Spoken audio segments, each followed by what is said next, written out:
Alors nous sommes déjà après Pâques, 6e dimanche, et dans cette année B, beaucoup de textes de Saint Jean nous sont proposés. Et aujourd'hui, nous en avons deux. Dans Saint Jean, il y a des thèmes dans l'Évangile et dans les lettres. Un thème qui est très important, c'est le fait de demeurer.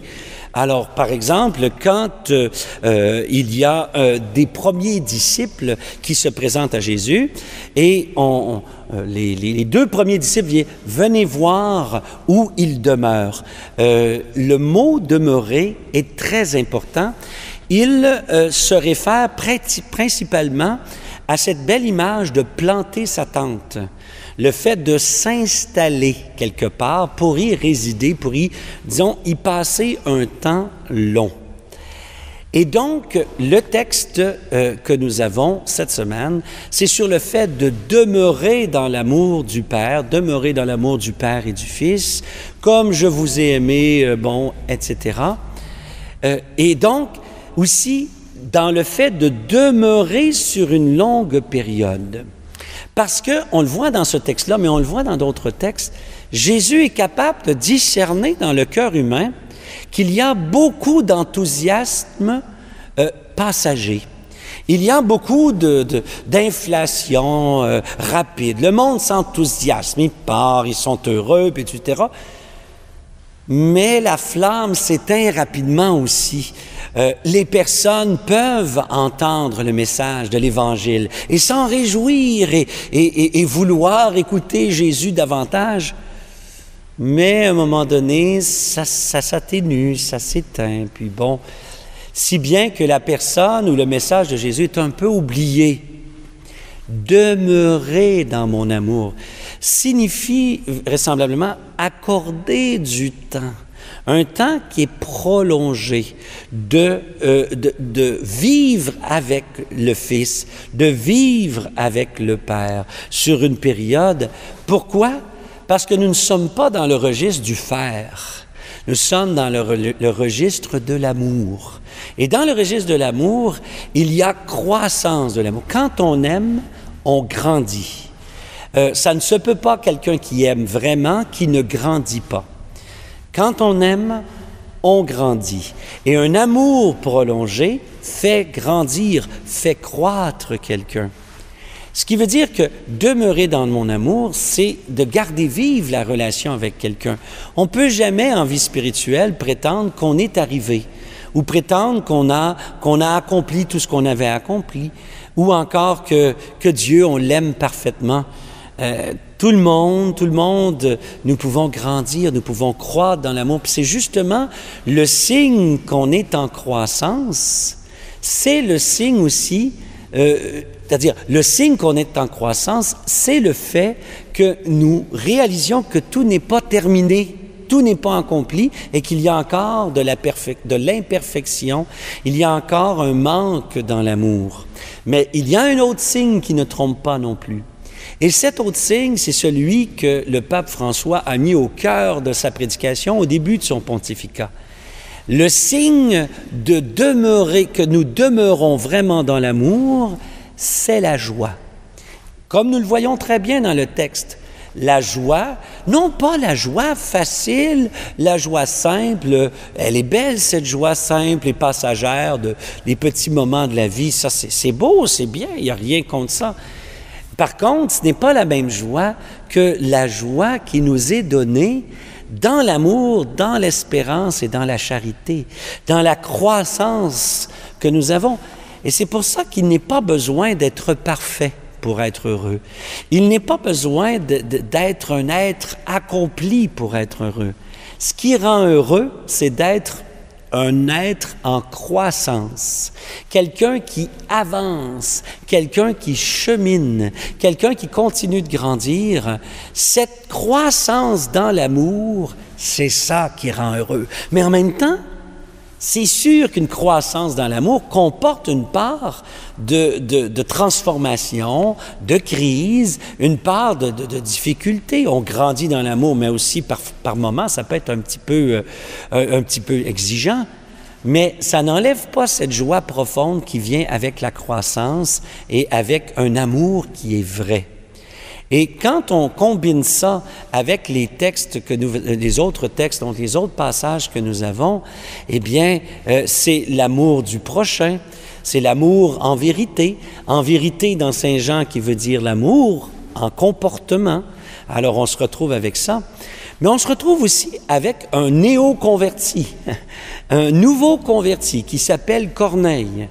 Alors Corneille qui, lui, accueille la grâce de Dieu, il la reçoit, mais quand on lit attentivement les Actes des Apôtres, on se rend compte que les Juifs de Césarée disaient « Oh, mais Corneille, c'est déjà un craignant Dieu. C'est déjà quelqu'un, craignant Dieu, qui était l'expression pour dire un sympathisant à la foi juive, qu'il avait même aidé la synagogue locale, etc. » Bon, alors on apprend que la quête de Corneille n'a pas commencé avec l'arrivée de Pierre, non plus quand il a envoyé ses serviteurs aller le chercher.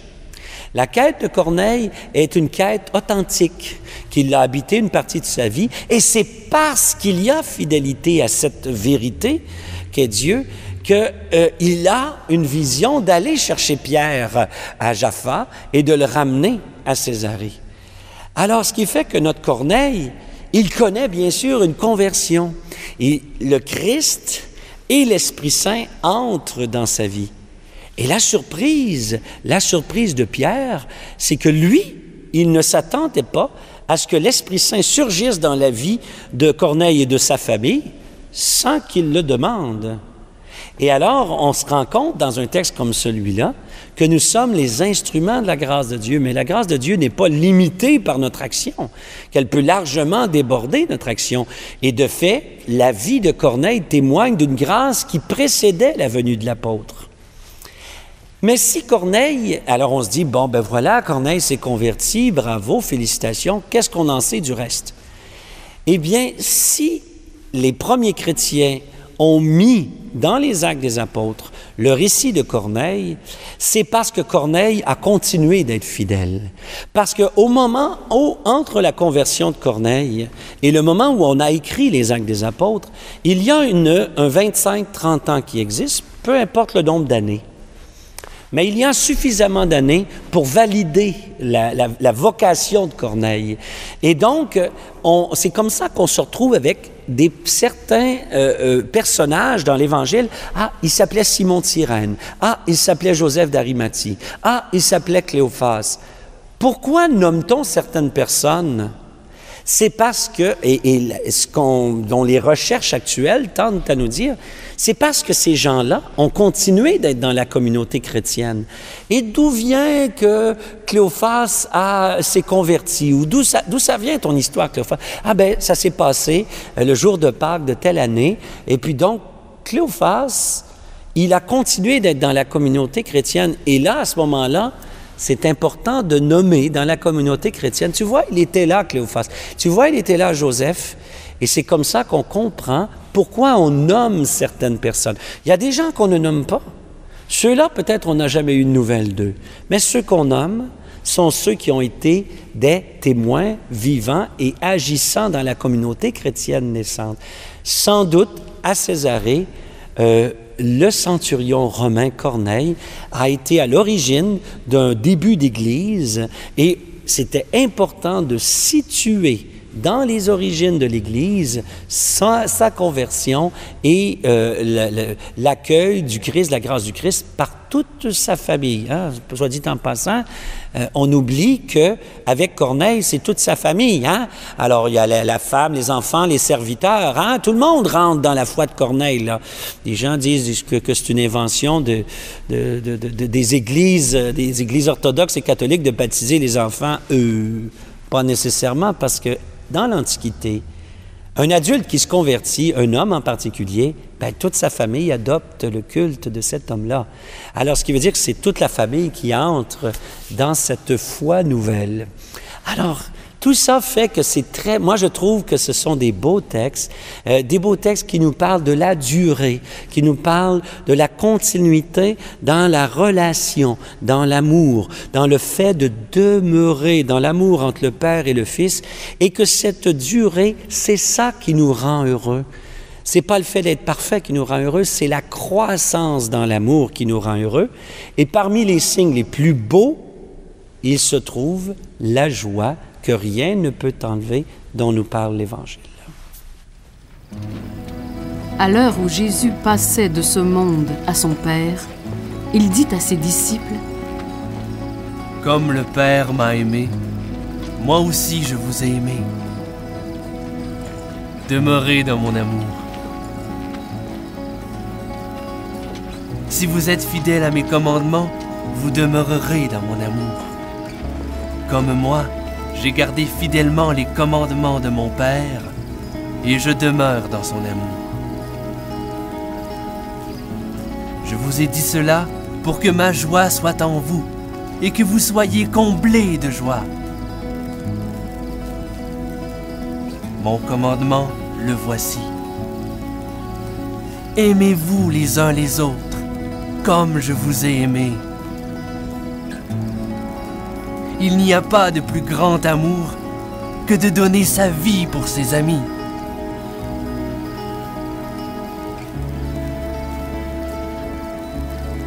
Vous êtes mes amis si vous faites ce que je vous commande. Je ne vous appelle plus serviteur, car le serviteur ignore ce que veut faire son maître. Maintenant, je vous appelle mes amis. Car tout ce que j'ai appris de mon Père, je vous l'ai fait connaître. Ce n'est pas vous qui m'avez choisi, c'est moi qui vous ai choisi et établi afin que vous partiez, que vous donniez du fruit et que votre fruit demeure. Alors, tout ce que vous demanderez au Père en mon nom, il vous l'accordera. Ce que je vous commande, c'est de vous aimer les uns les autres,